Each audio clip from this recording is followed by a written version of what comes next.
During the post-production editing of Fear, I encountered a problem where one of our scenes had an actor in the background. While he was originally supposed to be there for the scene, I came up with an idea to try and mask him out so that when he's revealed in the scene, it mimics more of the horror genre and is therefore more tense. I did this by opening Photoshop and going on the window option and changing my workspace to the motion option. This allows me to have full motion tracking and get into the clip more and alter what I need to. My next step from here was importing all 176 frames from the original sequence in the Premiere Pro timeline and bring them onto the Photoshop timeline.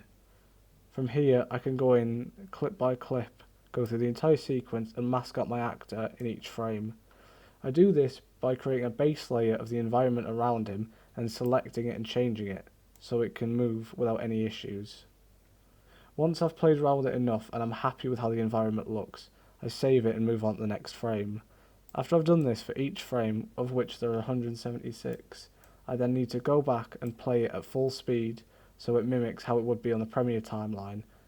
It is essentially breaking the scene down into its stop motion elements, as it is taken frame by frame.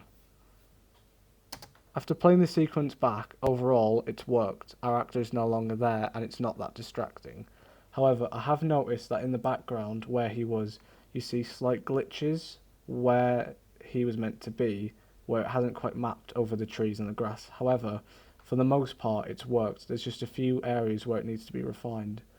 This is fine, although one problem is the time constraints.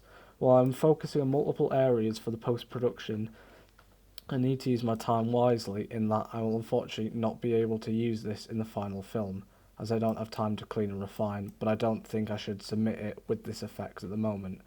But for future use as we go on to submit to festivals, this is something I will look into and make sure I can refine in time. But for now, in terms of development and exploration of editing, it's given me something to talk about in my research.